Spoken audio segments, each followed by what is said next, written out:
The death toll from Hurricane Milton rose to at least 10 on Thursday as Florida continued to assess the damage from the Category 3 storm that caused extensive property damage across the state and left more than 3.4 million homes and businesses without power.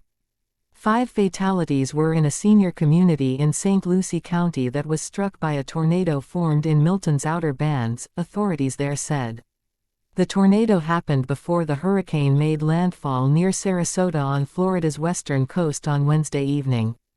The Volusia County Sheriff, Michael Chitwood, said 3 people died in his county, and police in St Petersburg confirmed 2 storm-related deaths there. Parts of Sarasota, Fort Myers, Venice and other Gulf Coast cities were inundated by up to 10 feet (3 meters) of storm surge while tornadoes wrecked buildings, including a sheriff's department facility. The skies turned purple and winds as high as 120 miles per hour, 193 km/h turned cars, trees and debris into projectiles.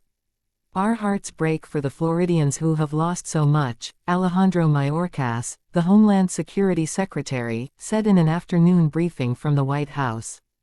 Rescue operations were still underway into Thursday afternoon, the Florida governor, Ron DeSantis, said at a press briefing. In Tampa, 135 people were rescued from an assisted living facility. The city's police department also released video of officers rescuing multiple children from a house that was partially destroyed by a fallen tree. Joe Biden said he had ordered thousands of federal personnel to Florida to assist with rescue and recovery efforts. He was expected to talk about the disaster in an address later on Thursday. "Help is on the way," the president wrote in a tweet. "Until it arrives, shelter in place until your local officials say it's safe to go out." DeSantis said forecasters' worst fears of a storm surge up to 15 feet in the densely populated cities of Tampa and St. Petersburg had not been realized. The worst-hit county, Sarasota, he said, saw an 8-10 feet wall of seawater from the Gulf of Mexico. Thankfully it was not the worst-case scenario. The storm did weaken before landfall, and the storm surge has not been as significant overall as what was observed for Hurricane Helene, he said, referring to the Category 4 storm that struck Florida 12 days previously, and which caused at least 232 deaths in 6 states. "We will better understand the extent of the damage as the day progresses," the governor added.